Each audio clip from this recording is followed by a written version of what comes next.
Ninth Story Studios, giving story a voice.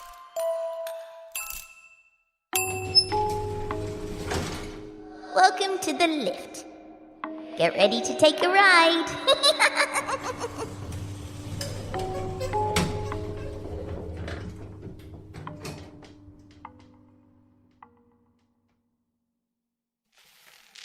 Tweet, tweet. Are you a birdie? Do you like to Twitter and tweet? Come find us on Twitter at Victoria's Lift. Tweet, tweet.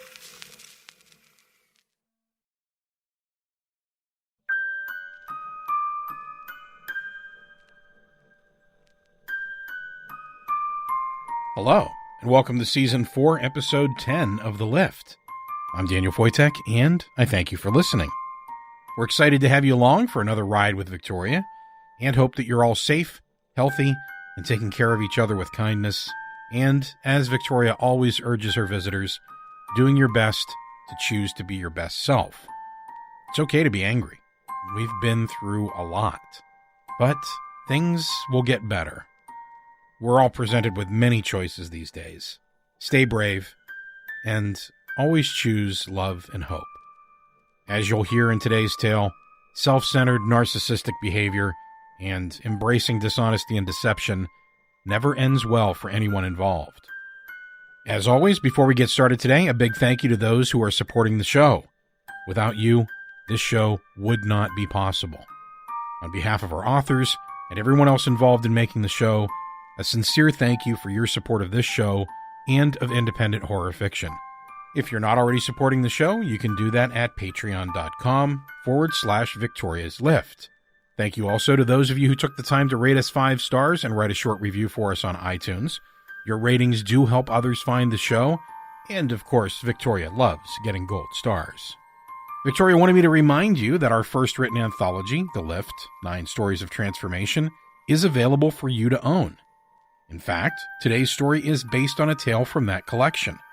The book also features beautiful cover art and illustrations by Jeanette Andromeda, as well as some extra goodies and bonus features.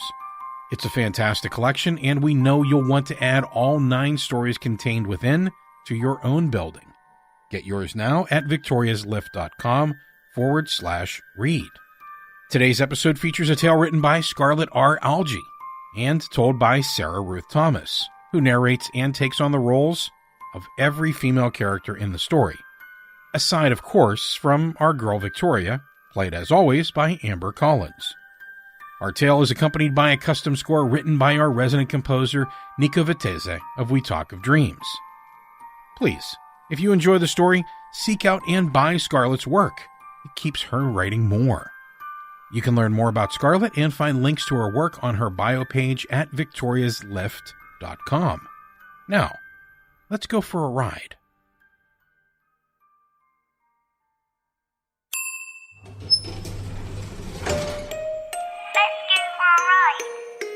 My name's Victoria.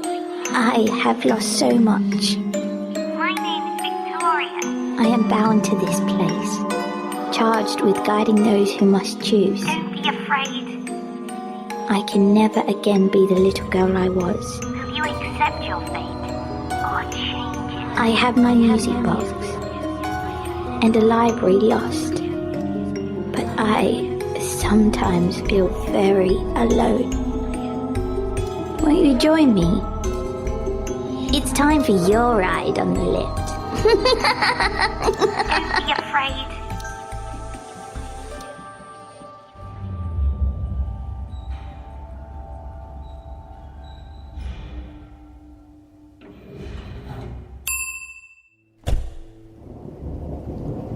The trek from her parking space to the hospital's front entrance is a steep uphill climb. It's raining.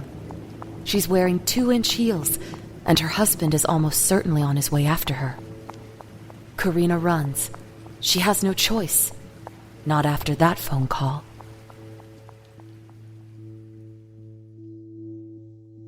Corinna's in the kitchen when her cell phone rings. She'd staggered out of bed at 4:30 this morning to make sure Eric was on his way to the airport within the hour to catch his 7 a.m. flight to Denver. He can't afford to miss this meeting with the board of directors, Not when he's due for a promotion. She slumps at the kitchen table with her coffee as soon as he's safely out the door, and that, of course, is when the ringing starts. She scowls at the muffled, chiming ringtone. She doesn't know where the thing is. After bustling to get Eric to his plane, she's lucky she knows where her head's at right now. But as she weaves into the living room and sinks into the couch to catch her breath, she feels movement between the cushions, and the ringing gets louder. There it is. She fishes out the crystal-adorned pink case with the large lettered J on the back and stares at the number on the screen. It's not one she recognizes, and she starts to tap decline. But it's got the area code of her hometown, and that's enough to make her pause. She doesn't want to think who'd be calling from there at 6 a.m, and she ignores the noise to turn the case over in her hand. It had been Eric's attempt at a gift for their last anniversary. J for Juliana, Heat said with glee, oblivious to the fake smile she'd plastered on at the sound of that name. The fake smile she's worn for 4 years. The case looks like a tween's bad attempt at bedazzling. The phone's still ringing. Corinna sighs. It should have gone to voicemail by now. She flips her hair back and grudgingly thumbs accept. Hello. She doesn't make it a question. The voice on the other end is male and faintly hoarse. Hello? Corinna Lopez? The sound of her own name makes her grit her teeth. Look, whoever you are, I think you have the wrong number. This is the Kinshaw residence. No, ma'am. Listen, Miss Lopez, we don't have much time. I'm Tom Riley from Gray Macy Hospital in Bentonville. It's about your sister, Juliana. Anger blossoms hot in Corinna's chest.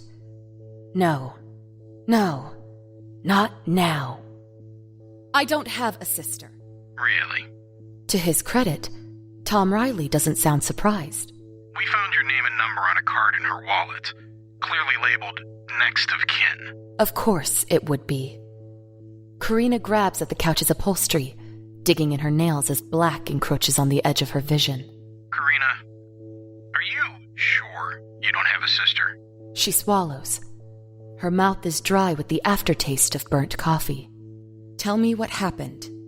Car accident. Your sister was driving drunk. I'm sorry I couldn't call sooner, but she's in emergency surgery now. Is she going to make it? Corinna can't bite her tongue fast enough. Maybe. We don't know yet. She was lucid a little before and asking for you. You should get here as fast as you can, just in case. Mr. Riley, I'm Juliana Lopez Kinshaw, Corinna answers, trying to cover the slip and get some kind of composure back. I don't know what kind of sick mix-up this is, but I'm not my sister. Besides, I'm 2 hours away across the state line. I don't know if I can even make it, so... Try. A harsh edge creeps into Tom Riley's voice. Miss Lopez. Mrs. Kinshaw. Whatever you call yourself. She told us quite a lot before she went under. She's told us everything. So, we'll do our best to keep her alive until you can get here. But you'd better hurry. Corinna tosses the phone aside and puts her face in her hands. So this is it. She's finally been caught out. She leaves the house without packing a bag. She hadn't called Eric, still waiting to board, until she was 20 miles away on the interstate. Look, baby, don't freak out, but I have to run back home. It's my sister. There's been an accident. Oh my God, Corinna? Yeah, Corinna. That's terrible. I'll cancel the flight and I'll get there right now. No, Eric, no. You can't miss that meeting, and I'll be fine. The staff guy who called said she was asking for me, so she's talking. It can't be that bad. Probably just shook her up and tore up the car. You know how she always was. Well, let me know what's going on as soon as you know. Of course I'll let you know as soon as I find out something. Just don't fall out of the sky, okay? It was the closest thing they had to an in-joke. Okay. You think you're all right? Love you. I love you too. Be safe.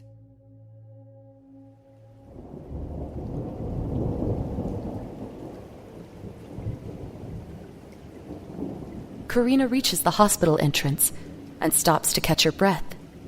She checks her phone. No calls. No texts. That's good, right? Just as Corinna's about to step close enough to trigger the automatic doors, a nurse comes strolling out into the cool morning air. There are dark splatters on her dull lavender scrubs, and Corinna starts to approach her, question her, when the woman's hair catches her eye. It's red. Red like a carrot. Red like the doll Juliana had gotten for their 7th birthday. Long red curls framing a porcelain-perfect face. Big blue eyes that closed or opened as she was moved. Checkered blue gingham dress and neat black shoes with white stockings. Corinna had picked at her cake, sullenly clutching the sidewalk chalk set that was her own present. "Corey's too clumsy to be trusted with anything so delicate," her mom had said. And something had shifted in her, made her snap her plastic fork down and lunge at Juliana, punch her sister in the face and snatch the doll, bolt up the stairs to their shared bedroom and hide under the bed with her stolen prize. Hot tears of rage streaking her face as her parents' shouts drifted up from downstairs. It's not fair! Julie always gets the best stuff. It's not fair. It's not fair, Corinna whispers in the here and now, making the nurse turn back and eye her quizzically. She steps forward as the double doors slide open, wafting out the tang of tile cleaner and stale cafeteria food. It's never been fair. She's going to be in trouble. She's going to be in so much trouble. Corinna makes it inside to the lobby and stops to stare. This doesn't look like the hospital she remembers from having her appendix out at 12. The smell is right, bleach and wax and day-old fried chicken, but the look is all wrong. Gramercy Hospital's never been this clean, never had wicker furniture and fronded plants in brass pots. Never had parquet floor she could see her reflection in. Never been this quiet. She scans the space. No one else is here. There's faint noise just on the edge of her hearing. Voices, machines beeping. But no one at all sitting at the admission cubicles or in the wicker chairs, when there ought to be at least a couple dozen people in here. Overflow from the ER waiting room. They've remodeled, she thinks. It's the sort of thing her mother would have loved. Somewhere nearby, a man clears his throat, grabbing Corinna's attention. She follows the sound to an information desk, long and polished, looking like something out of a 1920s hotel. The man sitting behind it is tall and slim, with sandy hair and pale blue eyes. At the sight of her, he lays down the book he's reading. Corinna Lopez, the truth, please. Fine. Yes. Though it really is Kinshaw, if you must know. Are you Tom Riley? Can you tell me anything about my sister? Is she... One thing at a time. He answers, smiling, but not far enough for it to reach his eyes. I'm Tom, yes. Miss Lopez came out of recovery 40 minutes ago. I tried to call, but it never rang on your end. Anyway, she's in a room. Kind of in and out. You understand, given the anesthesia. But she's still with us. Still asking for you. Tom gets to his feet, gesturing for her to follow him. Let me show you the way. You'll have a lot to talk about, I'm sure. Corinna's too numb to do anything but nod, until he leads her past the clearly marked elevators. Wait, don't tell me she's down here on the first floor. Tom shakes his head. Just follow me. Consider this a shortcut to where you need to be. She frowns, but follows him. There's a left turn past the elevators that leads to the back hallway, and here, the shiny newness stops. The sage paint is flaking in spots, and the parquet has given way to worn brown carpet. Must be where the remodeling money had run out. Do you work here? I'm a volunteer. Tom leads her around another corner, and they're standing in front of an elevator Corinna's never seen before. The outer doors are ornate, open-work bronze. It's in keeping with the old hotel look, only without the polish. The inner doors are open, and the light inside has a greenish cast. Corinna has to wonder if it's safe. The whole thing looks rickety. Mr. Riley, Tom, is this some kind of secret staff elevator? If you like.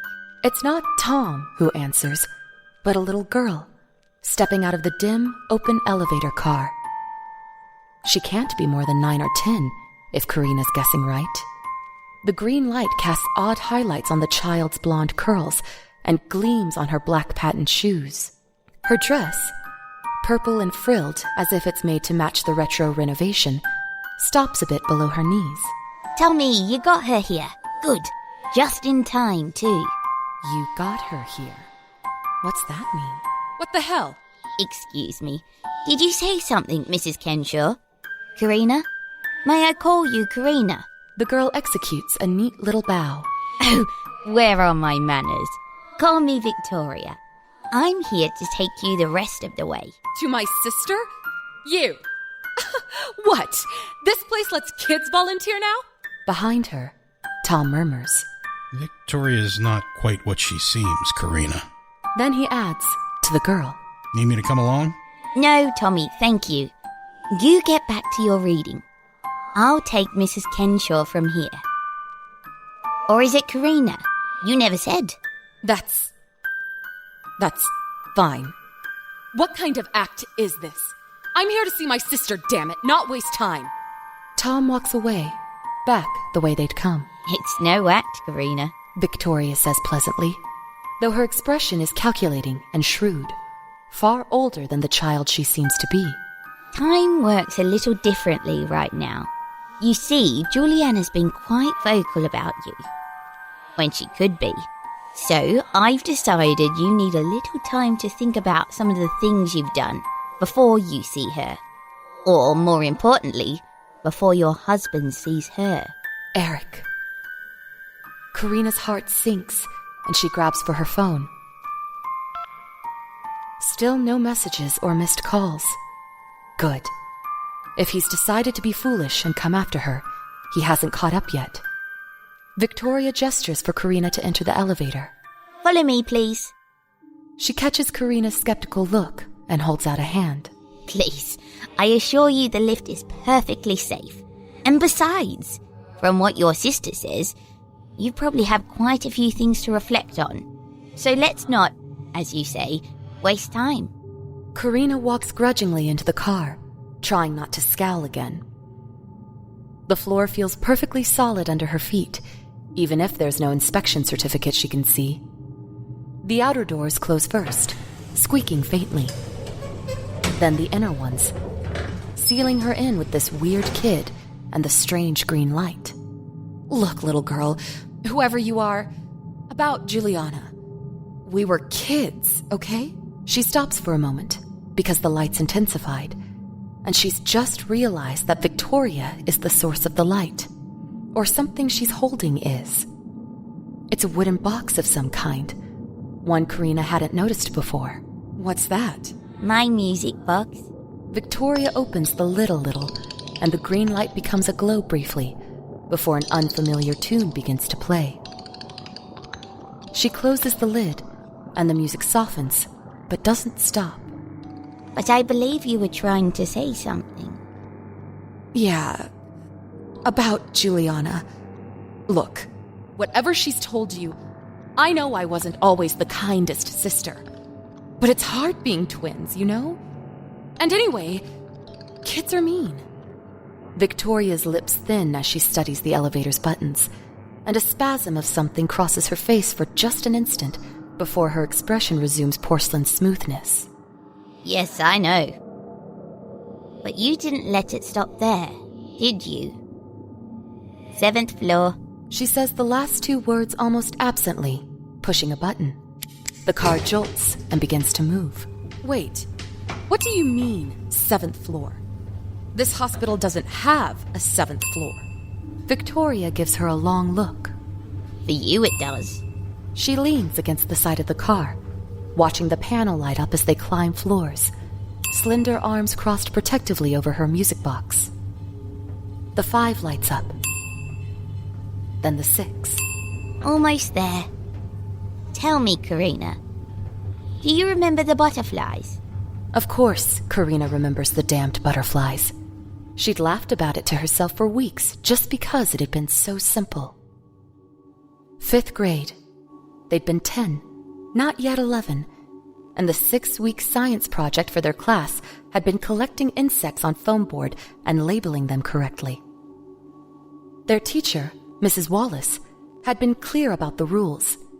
Exactly 50 bugs for an A, 40 to 49 for a B, and so on. Bonus points for collecting butterflies. Corinna had dutifully scoured the yards in the neighborhood. A praying mantis, a grape leaf skeletonizer off of the next-door neighbor's muscat vine, 2 species of ticks from her aunt's dog, 3 carefully caught wasps from the back porch. She'd built the bulk of her 50 insect collection on easily found specimens, on flies and beetles and the moths drawn by the porch light. Juliana, of course, had picked a few bugs from the backyard, but had begged their dad to take her butterfly hunting. So, it was off to the park and the zoological gardens, armed with a net and an identification book, with a box of half-pint mason jars stashed in the van. And by the time her foam board was full, she'd accumulated 10 butterflies for her bottom row, including a few her parents had never seen before, all labeled in her neatest handwriting. Corinna's chance had come on the day the assignment was due. They were 20 minutes early, trying to carefully wrangle their foam boards full of delicate cargo out of the van before everyone else showed up. When Mrs. Mullers from the PTA had come up to the front passenger window. "Angelica," she'd said to their mom, "can I have a quick word with Julie? It's about Girl Scouts." Juliana had just eased her insects out of the back seat and had frozen. Mom, I don't know. I need to take this to Mrs. Wallace. I'll take it. Corinna shifted her backpack, dangling her own project from one hand. I can take both of them, Julie. You go ahead. Corinna never got talked to about Girl Scouts. Mom, I don't know. Juliana frowned, biting her lip. But Mrs. Mullers cleared her throat impatiently, and Julie said, Okay. Go ahead. She passed her foam board to her sister, shouting at her immediately retreating back. Be careful, Corey! And oh, Corinna was indeed careful. Careful to go immediately to the girls' bathroom on the 6th grade hall and quickly, steadily use her house key to scrape the butterflies off Juliana's foam board and into a toilet. She peeled the little labels off with her nails, flushed the lot, washed her hands, and took the boards to their classroom. Mrs. Wallace didn't ask questions. She just counted bugs. Juliana had to settle for a B and a scolding from their parents, and a withdrawal of the promised Girl Scouts membership. Corinna, meanwhile, had just gloated quietly in her A. And that Victoria's voice cuts into Corinna's memory. was worth hurting her somehow. Corinna glances at her, then looks away. The tinkle from the music box is starting to grate on her nerves. You don't understand. We were identical. Supposed to be alike in every way. I busted my ass in school. I did the best I could. But Mom and Dad still insisted that Juliana was smarter. Juliana was more talented. I dropped a vase when I was 3, and my mother called me too clumsy till the day she died. There's a dulcet note as they reach the 7th floor, and the elevator slowly glides to a stop. The doors open. First the inner, then the outer. Corinna stares out into another long, sage-walled hallway. At the far end, she can see a door, the faintest hint of green light seeping out from beneath it. That's it, huh? This is it. You might want to start thinking about your apologies now, Corinna. There's no reason to be beastly to your sister. Corinna just shrugs her off and steps out. Speckled tile this time, not parquet or carpet. Girls are mean. It's easy. Besides, I was just keeping her humble. The hallway's longer than it looks, as though it's some kind of optical illusion. Victoria's firmly leading Corinna by one hand, so Corinna, not wanting to look ahead at the strangely lit door, not wanting to think about what shape her sister might be in, focuses her gaze on the tile floor. They'd had tile like this on the floor of the Sunday school classroom she and Juliana had shared at 12, when it was early December and time to make props for the annual Christmas play. Neither of them had attained the coveted role of the Virgin Mary. That had gone to the blonde girl who'd just moved to town, who was 2 grades ahead. So while the adults handled sewing the costumes, Juliana had been assigned to make glittery poster board wings for the play's 3 angels, of which she was one, while Corinna, who hadn't been cast, had been handed a stack of white paper and a pair of kindergarten safety scissors, and told to make snowflakes. There weren't any snowflakes in Bethlehem, she told herself sourly as she snipped centers and trimmed corners, wishing she'd been let do something with markers or pastels or even regular scissors instead. She offered to stay late that morning to clean up, earning herself a grateful smile from their teacher, Miss Bonaventura. Nobody else, not even perfect Juliana, wanted to volunteer to clean up all that excess glitter. It was all the chance she needed.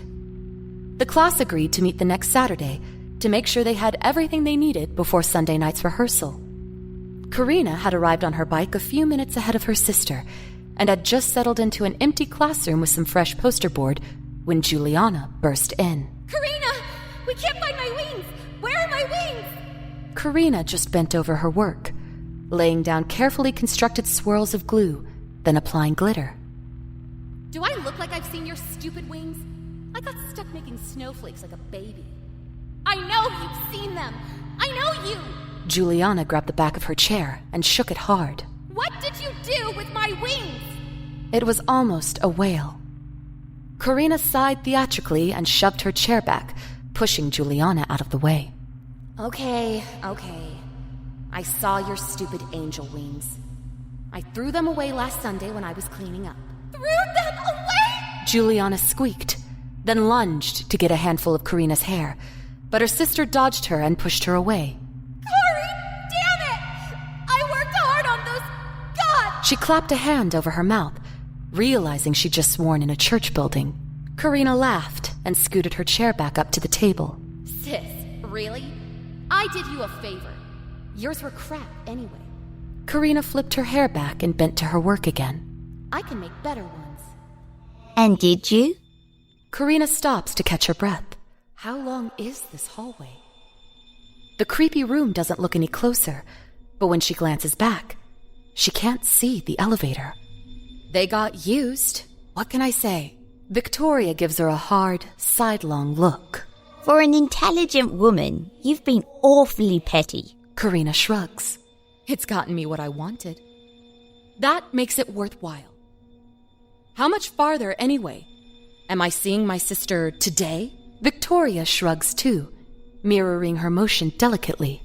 You still have things to talk about. Corinna stops. Why? Why do I have to talk about anything? Your friend Tommy said Julie told you everything. She did. Victoria answers brightly. And it will do you no end of good to hear yourself saying it. She bends down and plucks something from the floor. It's a lengthy, slightly crinkled strip of shiny gold plastic, torn from a pom-pom. Why don't you tell me about the cheerleading tryouts? Corinna huffs. That, really, was when things had maybe started getting out of hand. Maybe. Why don't I? They were in the last 2 weeks of 8th grade when cheerleading tryouts took place.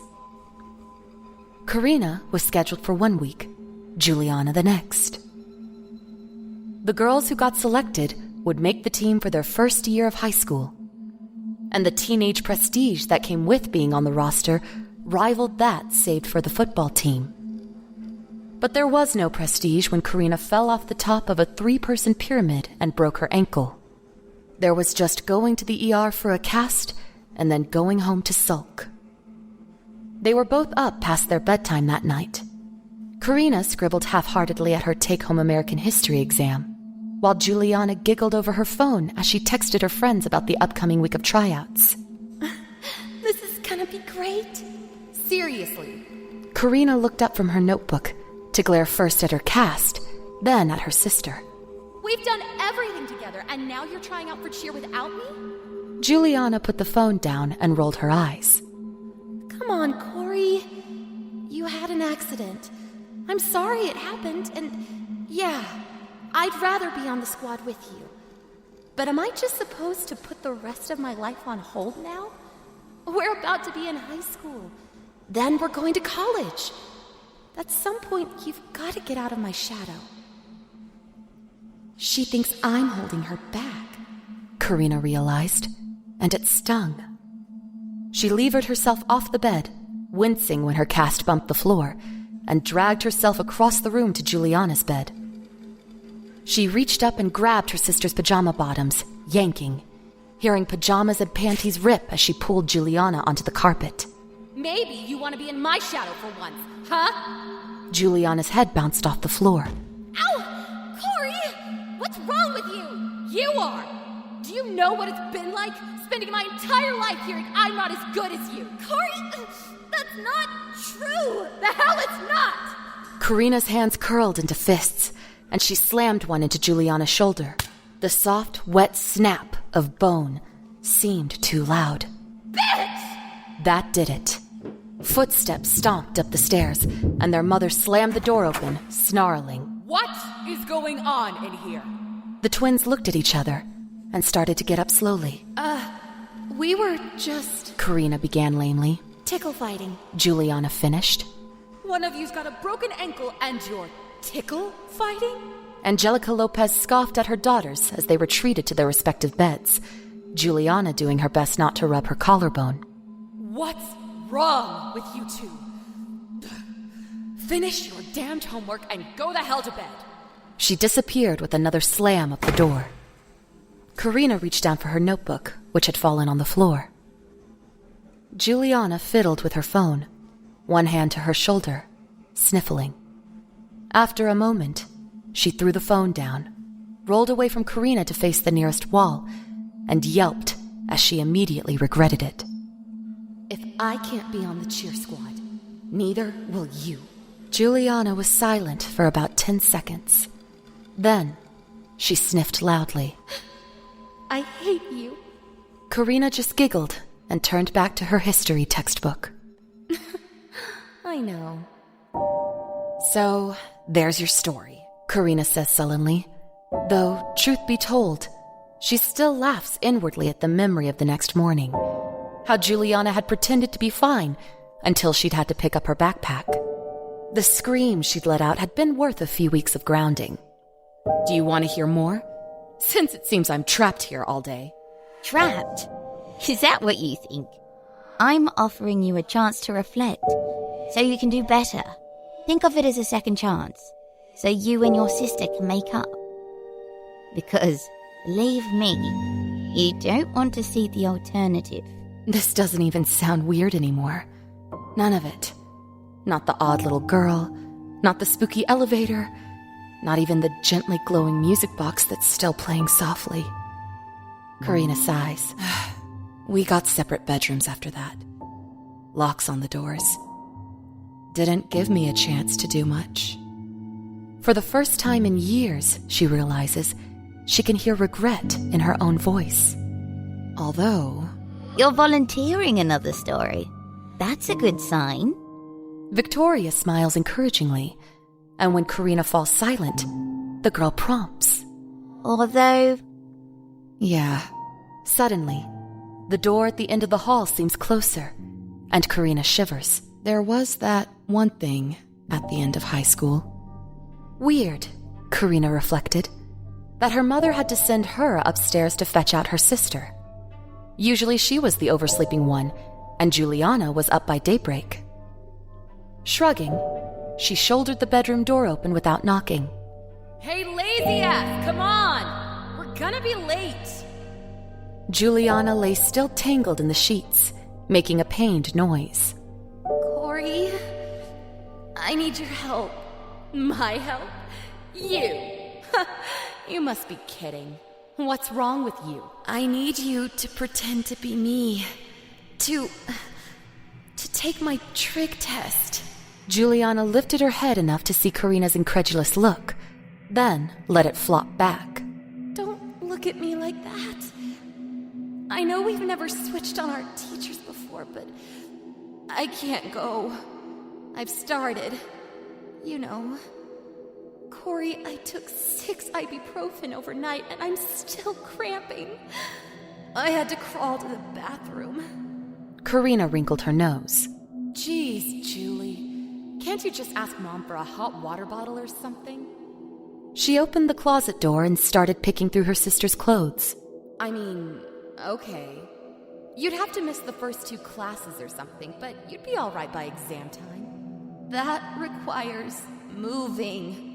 Juliana curled herself into a tighter knot on the bed and hissed between her teeth.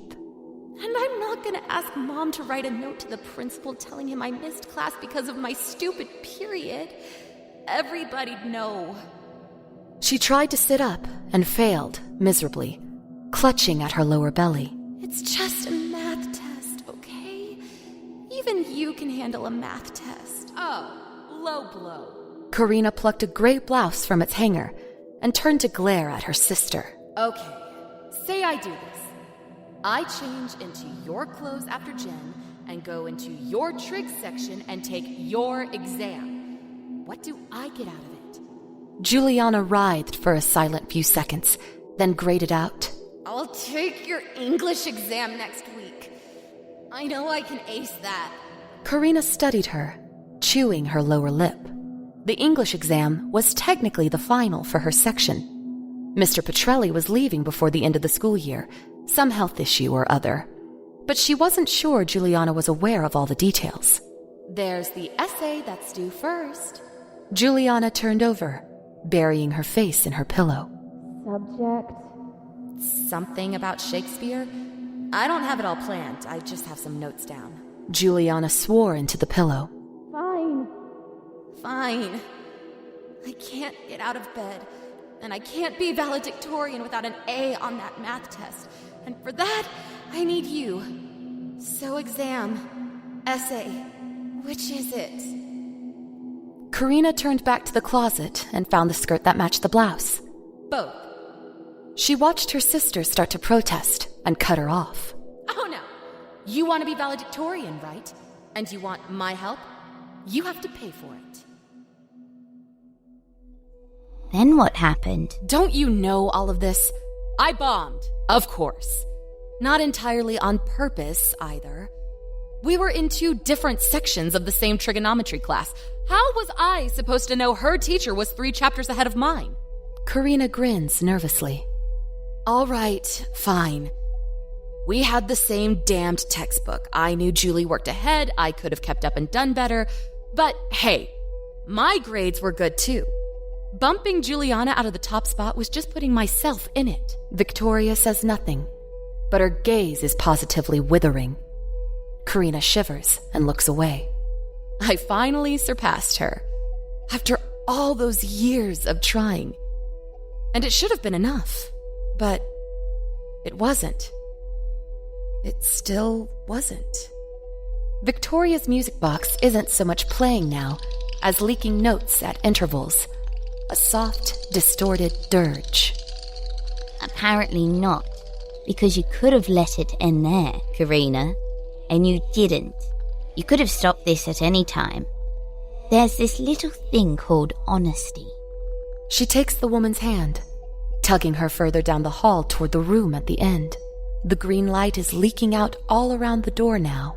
I think it's time we talked about Eric. Corinna winces. I'd rather not. Victoria studies her. Really? Why not? Because that... Is she choking up? That was the last time I saw her, until now. And if Eric's possibly on his way, then I don't have the faintest idea what to tell him. Pangs of conscience beginning to prick at you at last? There's a touch of acid in Victoria's voice, though her tone is gentle. They're close enough to the door now that either of them could reach out and touch it, and the girl makes an impatient gesture. Eric, if you please. Eric. He and Juliana had met in their first year of college. He was rangy and raw-boned, with a permanent tan and a shock of black hair. A cattleman's son from out of state, first in his family to attempt anything beyond high school. Corinna had disliked him on sight, so had their parents. So Juliana, of course, had fallen in love. 2 days after their graduation, Juliana was pacing her bedroom at 12 in the afternoon, with a folder of paperwork on her dresser and a suitcase open on her bed.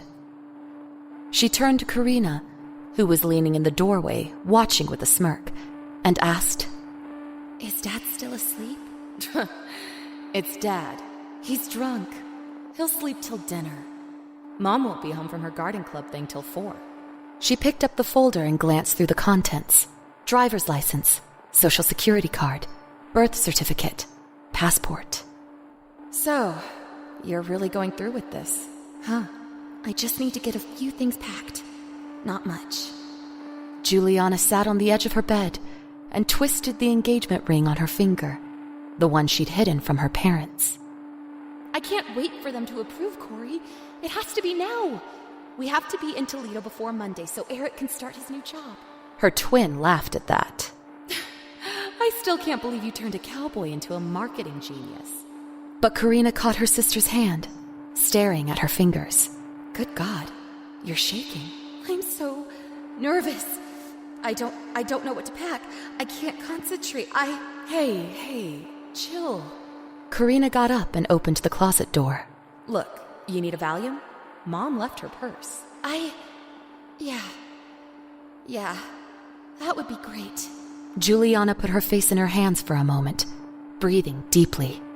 Then, Corey, do you think you could help me pack? I know you hate me, but you're all I have right now. Till Eric gets here anyway. He was coming by to get her at 2.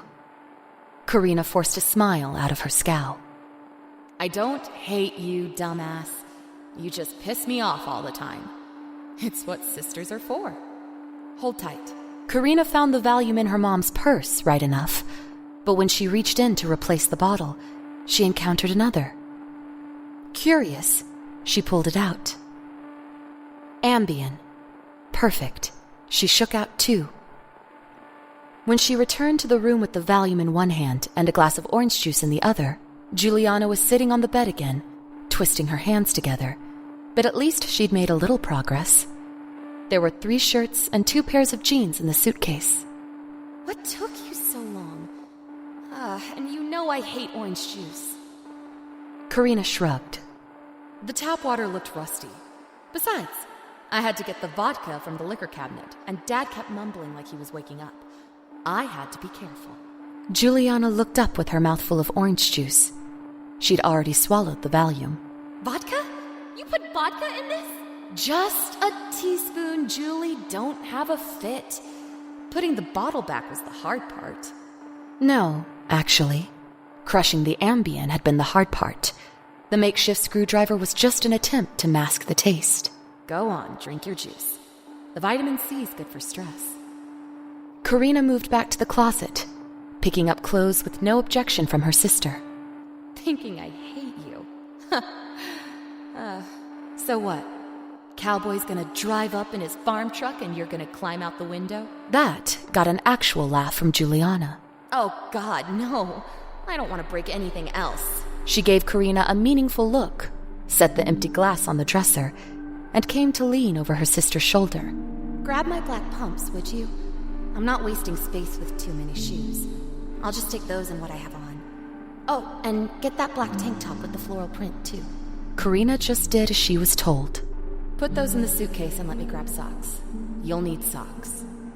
15 minutes later, when the suitcase was half full, Juliana sat down on the bed heavily. I don't feel good. What's wrong? Corinna stepped over, touching her forehead. Don't know. Juliana shook her head and nearly fell over. Just tired. Weird. It's the Valium, plus all the adrenaline in your system. You know, I should hate you. I'm the one being left to explain this to Mom and Dad. She glanced at the clock. Not even 1 yet. And patted Juliana on the shoulder. Julie, just put your head back, okay? I know how to pack clothes. But don't worry, I got this. You get a nap, I'll wake you up as soon as Eric shows. Oh, you're the best. She leaned forward and hugged Corinna clumsily. You're the best. I forgive you. I forgive you for everything. She lay back. 5 minutes later, she was snoring. Corinna watched her for a few seconds, then scooped up the folder of documents and tucked it into the suitcase. She zipped the case, and Juliana didn't react to the noise. Eric pulled into the driveway at 1:45. Corinna bent to the bed, drew the engagement ring off Juliana's finger, and slipped it on her own. Of course, it fit perfectly. Then grabbed the suitcase and headed toward the stairs, the front door, and then on to Toledo. And he's never known. Corinna shakes her head. He's never known. And he calls you by her name. Why wouldn't he? And I hate it. Corinna puts her hand on the doorknob at last. She stares at the floor, saturated with green light spilling out from under the door. So, this is it? I just go in. You just go in. What happens after that is up to you. Corinna opens the door and steps inside. And everything changes at once. The emerald light diffuses, sinking into the dull sage of the walls. She glances at her phone. Only 15 minutes have passed since she entered the hospital. How's that possible? She'd spent hours in that hallway, surely. She glances back at Victoria. The girl has slipped into the room behind her, tucking herself into the shadows behind the door. The music box has slowed to infrequent notes now, blending in with the low beeps of the machines. So many machines. So many tubes and wires. Heart monitor, oxygen mask, bandages, saline, blood. Corinna leans over the bed to get a look at Juliana's face, and the sight makes her heart clog her throat. There's blood crusted around Juliana's nostrils, and a thin line of black sutures across her forehead. The door squeaks open. Corinna cringes, expecting her husband. But it's just another nurse, checking all the readings and making notes on a napkin. "You can?" she asks, talking right over Juliana's body, not looking at Corinna at all. Don't know about this one. Heard it's her 3rd or 4th DUI. Finally caught up to her. Never was the same after her folks died and her sister ran off. Still, what can you do? The nurse finishes scribbling and walks out, thumping the door shut. Corinna doesn't touch Juliana. Not yet. She's too busy studying the EKG and all the equipment, automatically wondering what to disconnect. Pushing the thought from her mind is an effort. I caused this. I caused this, didn't I? Yes, Victoria whispers back, and Juliana opens her eyes. You came. You called. Corinna tries to smile, but tears leak from her eyes instead. How could I not? Juliana nods. She's drifting. Her eyes close, and the sharp spikes of her EKG begin to soften. Corinna jumps up and shakes her. You're not dying on me, damn it! You forgave me, Juliana! You said you forgave me! Breathe! You said, take care of things. Juliana speaks without opening her eyes. You lied. So can I? She takes a breath with an effort, making the line of her EKG spike high, and opens her eyes, staring Corinna in the face. You never liked to share. Someone knocks on the door, and it opens before Corinna can answer. It's Eric, his suit rumpled and rain-streaked. There's no sign of Victoria, and Corinna realizes the music has stopped entirely. She's on her own. Eric, Juliana echoes. Corinna? He looks between the two of them, wild-eyed. My God, Juliana? His gaze shifts to his wife. Julie, why aren't you saying anything? Corinna reaches to grasp Juliana's hand, watching her sister's ECG slump and flatten. She takes a deep breath and doesn't look at her husband. Eric, there's something I need to tell you.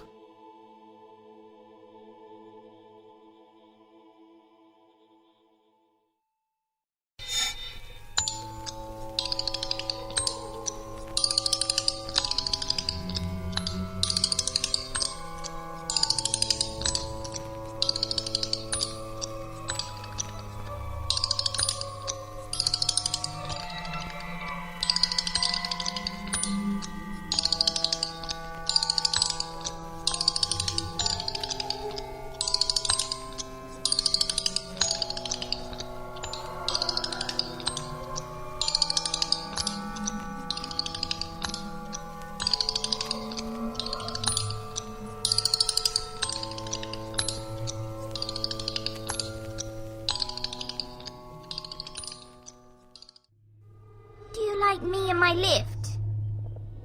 Please tell me by writing a short review of the show in iTunes and leaving me some gold stars. It helps others to find their way here too. I like gold stars.